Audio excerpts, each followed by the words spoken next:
Let's not mince words, Mr. Secretary. You mean the trial of David Palmer? I could not tell you last week. Sherry's back.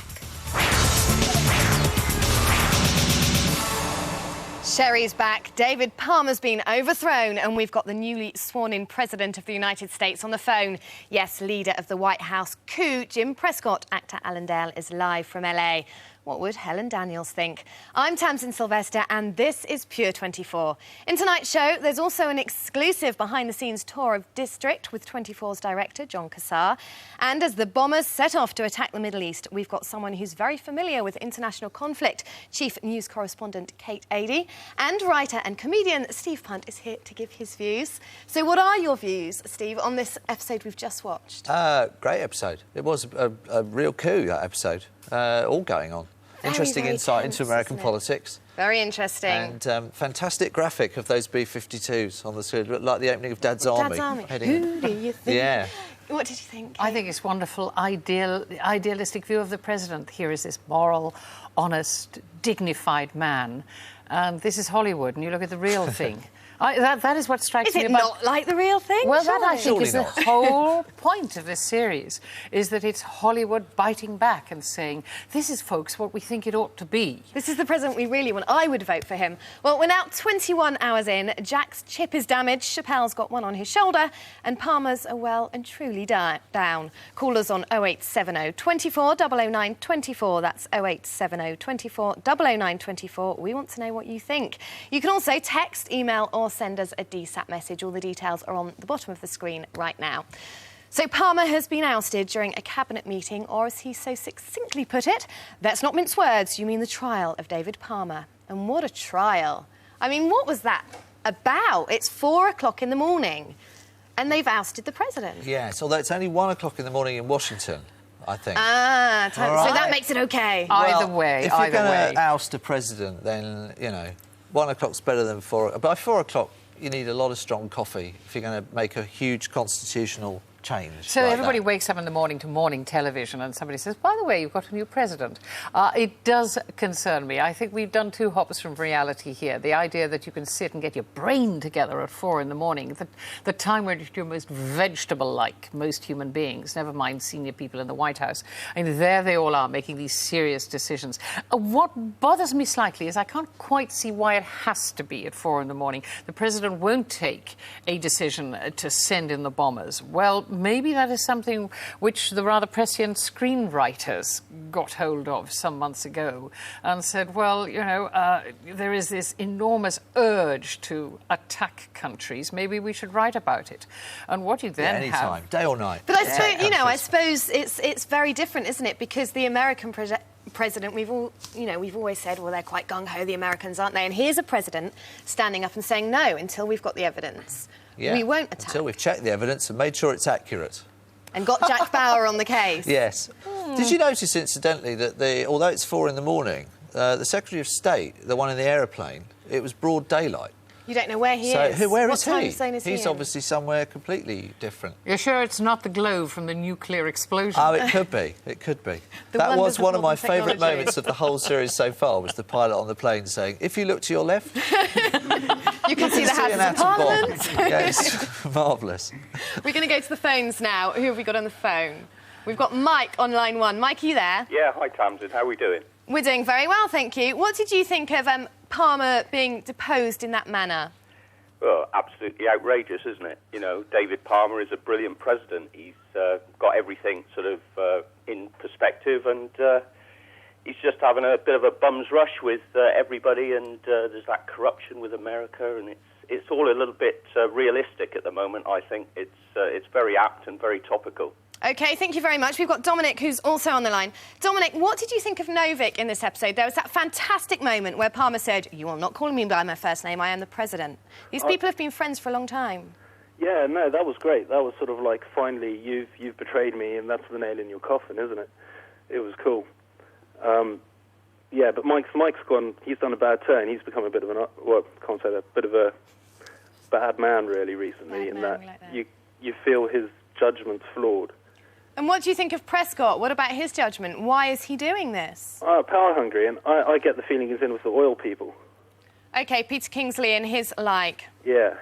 And do you think that a lot of the cabinet... Because he had to basically have this majority of the cabinet. Do you how has he worked on them? I think just political pressure and the manipulation of the evidence. That is, it's almost sort of like emotional blackmail, showing the torture and you know, editing off the clinching moments of it. OK, thank you very much for your call. I'm going to go back to my sofa guests. What did you think of the actual trial, then? What actually happened there? Were the right people in the room? Should there have been other people there? Is this a legal question? Expert? There should have been some lawyers, I suspect.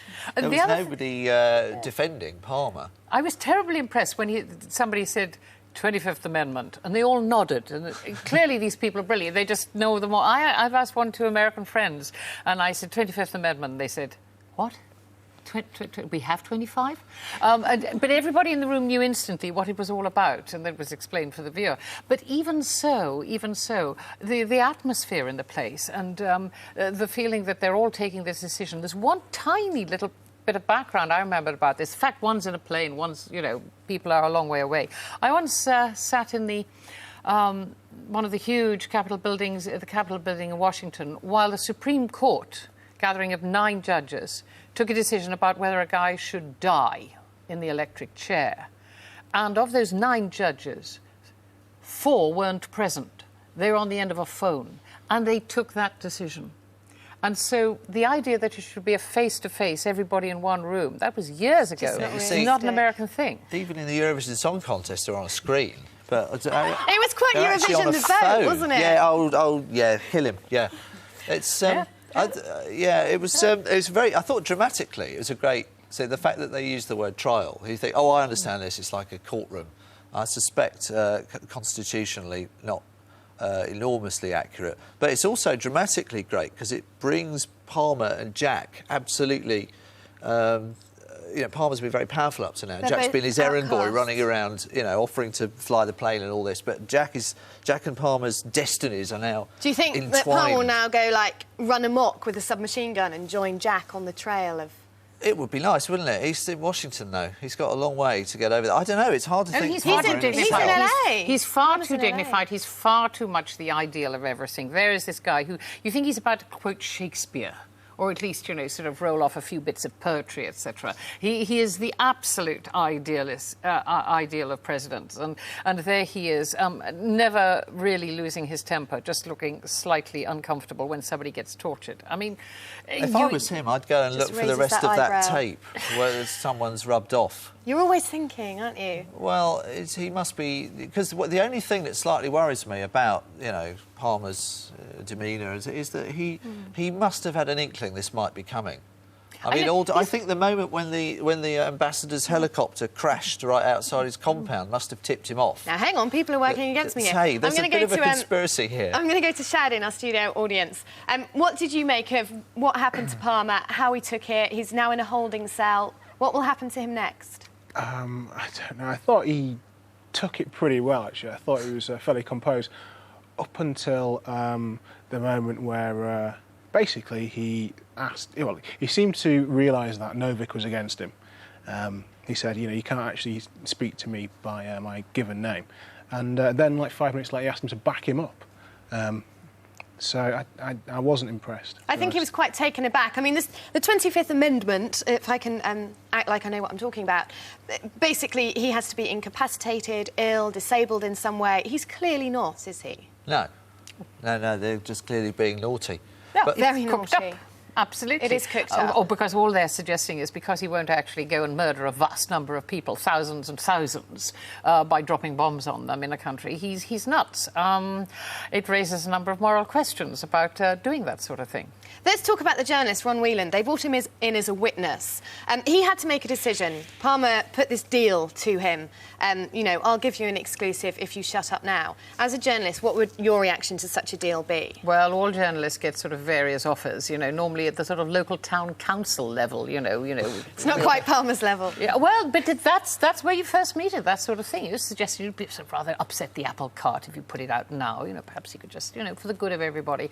I think you take your own individual individual decisions. You can't actually, lay down the law about it. What is interesting is the endless emphasis in America on the First Amendment and the right to the freedom of speech, which is hugely sacred to American journalists and invoked a lot of times, very much so.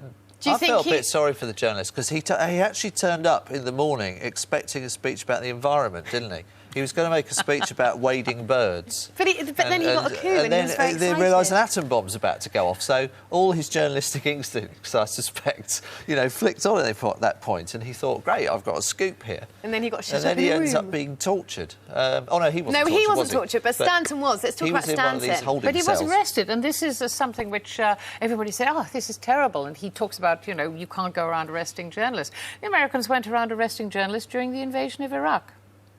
OK. Interesting point, one I didn't know, but obviously someone on the ground knows all that stuff. Let's talk about Stanton, because he was tortured. Yeah, he obviously wasn't tortured very well because he looks reasonably OK to me. Although not as OK as... He doesn't look great. I wouldn't be happy if I looked like that. It just looks like he's had a few drinks. Absolutely. I know. He hasn't how many thousand volts through him? He just feels a little off colour. Yeah, he hasn't taken it as well as Jack, though, who seems to have completely recovered. Were you surprised when Stanton came in as the second witness? Yeah, because I thought it was going to be Sherry. So but obviously we thought they've saved that for later. Saved but no, I suppose, it was a clever old way of reminding you what's happened. And has anybody really questioned, whether torture's OK? I mean, it's not really it just okay, pops into the series, and it's been a huge issue in the States as to whether or not they can use it against terrorists. But it just gets slid in as something. Well, we just happen to torture. There has been a lot of torture in this season. Torture's been a major motif of this series, and I myself have learnt a lot of techniques. Simply from watching. OK, quite scared of you now. No, there's been because the nature of the plot is that almost every major plot twist involves a bit of information, and it's either on a disc or it's on a chip or it's in someone's head, in which case they have to have horrible things. In which case the hypodermics come out. Yeah. What's happened to the missing end of that tape? Who is responsible for it? I think someone's put EastEnders over it. That's usually the problem I tend to find. Or it's probably me recording it, It's just never the end's never there. No. Just can't quite work that remote control. I don't I'm going to take some messages now on this thing that you particularly have been eyeing up. It's very CTU, I think. It is very CTU. Cutting edge. Laura in Loughborough says, why doesn't Palmer just fire the Vice President instead of letting Prescott walk all over him? Can he do that? Never employ a deputy called Prescott. It's a lesson for us all. Yeah. Phil Adie says, the best episode of the series so far. Palmer finally showed how he got where he is. Let's get him in place ASAP. I think that the free world would be in far safer hands. Ian in Reading, Prescott is a very evil Vice President, calling on that slimy newspaper reporter to help his cause. Perhaps he too, like Sherry Palmer, wants purple drapes in the Oval Office. Graham in Milton Keynes, Palmer is like an iceman. If he was put in hell, he would not melt. Ooh. That's what you want. Mr. T says, oh dear, looks like our gym's getting ready to toss a few non-specific Middle Eastern nationals on the barbie. Well, we are obviously hooked on the action that's taking place in Palmer's District HQ in LA, so we thought we'd let 24's director, John Cassar, take you behind the scenes. All right, this is the vision. This is where the president hangs out, basically, when he's in Los Angeles. So he gets on Air Force One, he decides to go to LA, he needs a place to work. And this is that space. This is the main hall down here. And then on this side, you see, is the conference room where a lot of the action here takes place. Now, here's something really interesting that you can see is something we do on a set, something Joseph Hodges would design, and that's a louved window. Now, in the show, you would never see this window move. In fact, it's designed to look like it doesn't move. But what happens when we're actually lighting a set and shooting a set, you might get a really bad reflection. So to eliminate that reflection, you just move the window a little bit. You can move it in or you can move it out, but that way, there's a way of getting rid of that reflection. Inside is the conference room. There's a table that all lights up, and there's two big screens that we use. Again, the chairs are covered. Everything is protected as much as it can be, just from the dust from the workshop that's next door. And then just before they shoot, the night before, they'll come in here, they'll clean it all up, and it'll look good. Let's not mince words, Mr. Secretary. You mean the trial of David Palmer? We also right now are in a different configuration. On the right side is the back of what is a hallway. So it's usually on that side, you can look all the way through to here, But when we want to do a hallway, we put these walls in, and we create the same space, we create a hallway. That way, again, you don't have to build a set twice. You can use it for both functions. Just got this Pentagon briefing stating that our bombers aren't going back to their bases. Here is the president's office. Again, when you see it in the state, it looks very barren. It's not lit up yet. The chair's not even here. It's probably just somewhere else or in storage. The key props aren't here. But again, you see what it looks like before Rodney and his crew get to light it, and before you put an actor in here. This is it in its basic form. I love seeing behind the scenes. It's fascinating when you say it looks so rubbish, doesn't it? Until it's all lit up. It is a little. It's a bit. It's a, you know. It's yeah. It's like seeing who's dressed as Father Christmas, isn't it? Oh, has the magic gone for you? Well, I was a bit perturbed. It's a bit like an estate agent with those windows. I want some now. This is a really useful window because reflections. He sold it to you. Yeah. Well, we'll be hearing more about the secrets behind Making 24 later in the show with production designer Joseph Hodges. But now on to Sherry Palmer. Penny was here last week and she never let on. It was a real surprise to see her back again, although obviously we are delighted. But what is she up to now? What do you make of Penny? What do you make of Sherry Palmer? Sherry, she's one of the best characters in it. I mean, she was a friend of mine described her as Lady Macbeth in Series 1. And, I mean, I think she's been a bit missed, really, in this series. I'm glad she's back. She always has brilliant comebacks, though. Every time she appears or reappears, it's always so dramatic. Just that walking into the room and just turning and you fantastic see her face. sort of Maltese falcon hat that she wore when... we did like that one. Sloped off to meet her, yeah. She's a great character. But, on the other hand, she does seem to be the Achilles heel of David Palmer, who appears to his brain seems to go to mush whenever she walks. Because he loves her. Well, yeah.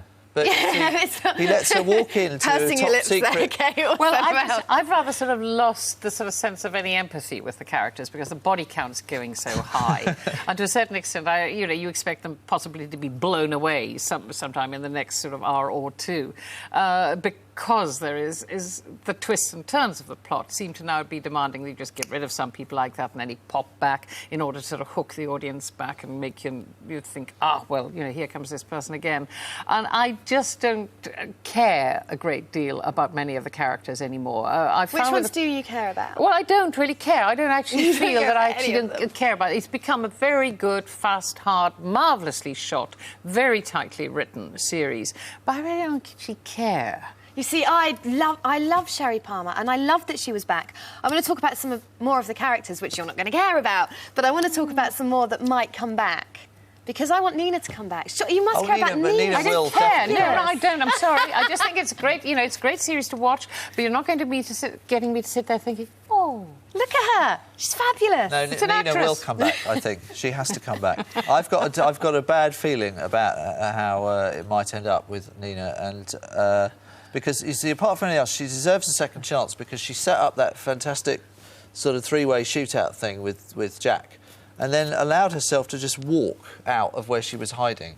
Wasn't a clever move, No, it was very unclever, and I think she'll be kicking herself about that. I do feel she must come back, and I feel she must come back very soon. Well, she presumably is in yet another of these holding cells that everybody seems to spend some time everywhere, aren't there? Every week someone's in a holding cell, but I think she'll be back. OK, so do I, and I hope so. I'm going to go to Zoe in our studio audience. Would you like to see Nina back? I'd love to see Nina back. It's quite difficult to comprehend whereabouts she fits into this whole thing.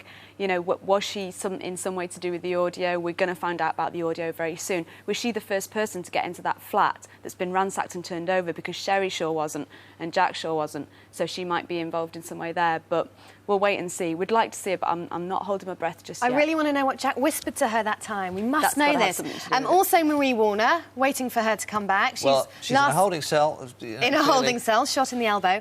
Gary Matheson, on the run, not in a holding cell.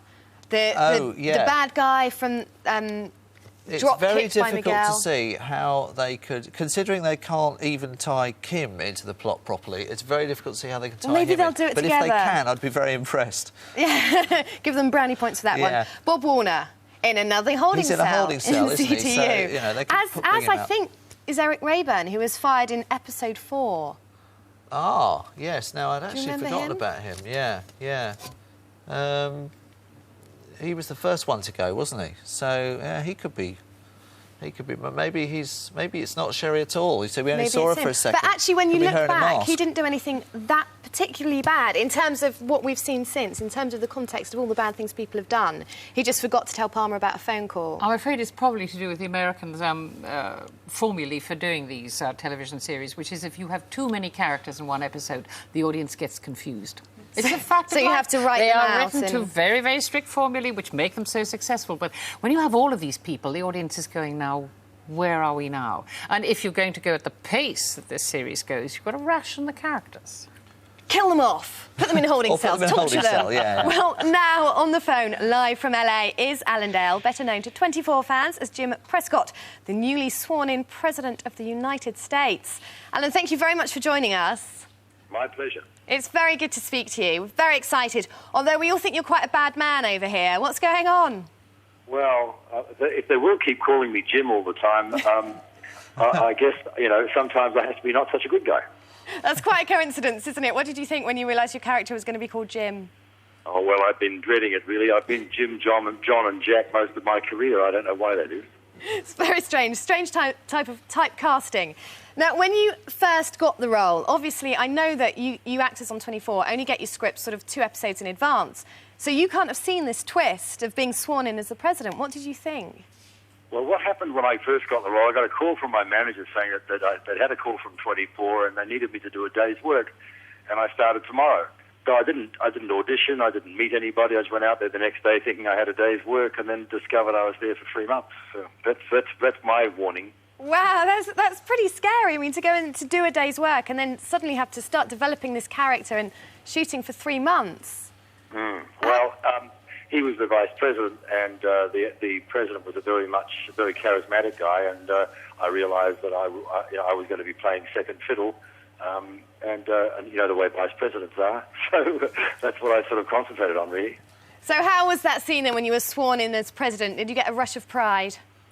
Well, I sure did, because I would think it would be the first time that a New Zealander was ever made president or vice president of the United States. I was going to ask you about that accent. If you only had a day to get into the role, I guess because you've lived over there for so long, maybe it just came naturally, did it? Well, that's what I do.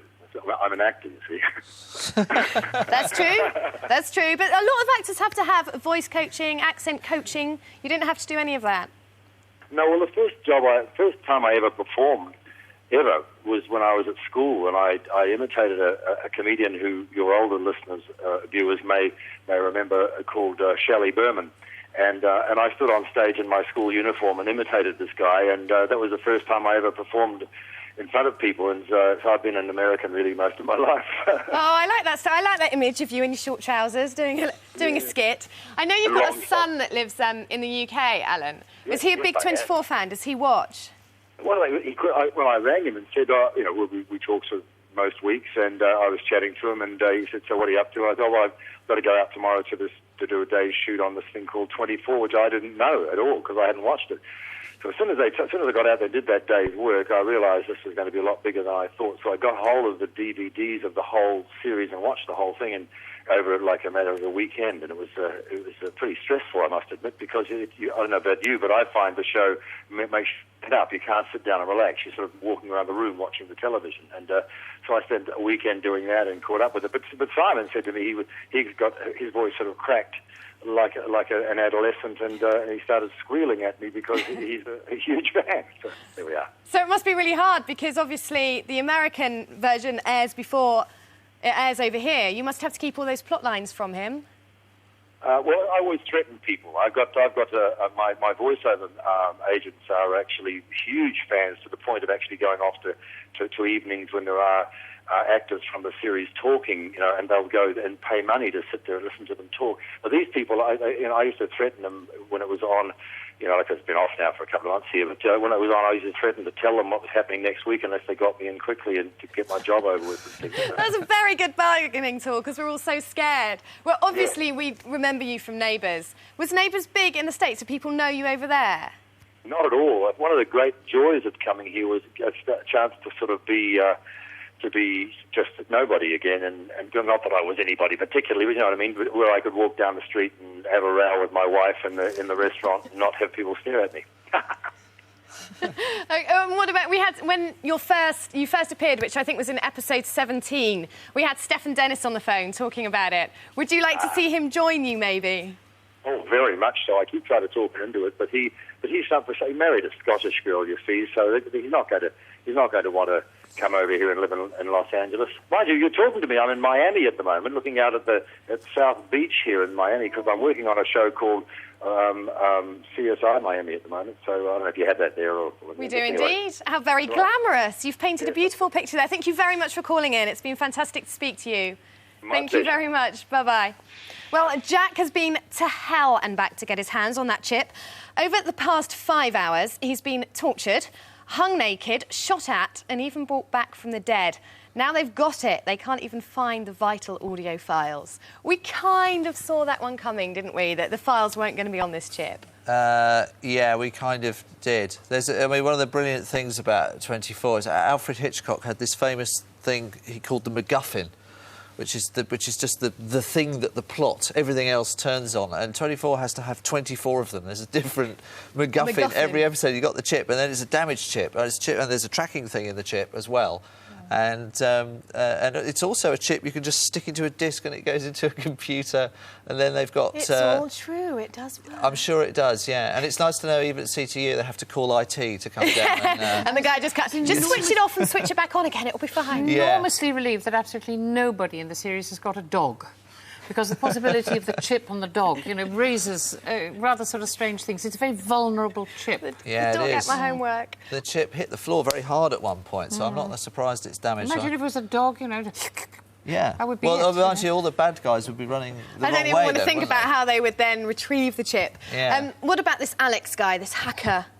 What do we think? Well, it's very handy that he signed his tag onto this chip, because... if you're conspiring against the government, that's probably the best thing to do. I to think put your so. signature Yeah, on yeah. it. But again, a great moment where you're thinking, oh, how are they going to get out of this? Ah, I see. So, yeah, if you've got absolutely top secret... Because, of course, the thing is, if they've got these 3 original recordings of the Cyprus conference, why keep them anyway? It's then employ a hacker to put them on a chip for you. But they'll get them off somehow. How do you see this one resolving itself, Kate? Well, as I said, thank God they haven't got a dog. And secondly, when it comes to these sort of chips, it does seem to be enormously vulnerable. So if anybody else stands on it, or anybody does anything more to the information, that'll be that. But that would not be possible. You have to have this information. This is the stuff. This is the evidence. And here we are back to where we actually started with. Yeah. This is what happens in real life. Where is the evidence? No, what would happen in real life is they'd put the chip in and it would say, Microsoft Windows has encountered a problem and has to close. Please shut down and reboot your computer in 5 minutes. I want to talk about romance now, because we teased our audience a little bit and asked last week who would kiss. And Jack and Kate nearly did. Did you want them to? Did you want snoggage? Well, this relates to my theory about what might happen at the end, so I think I might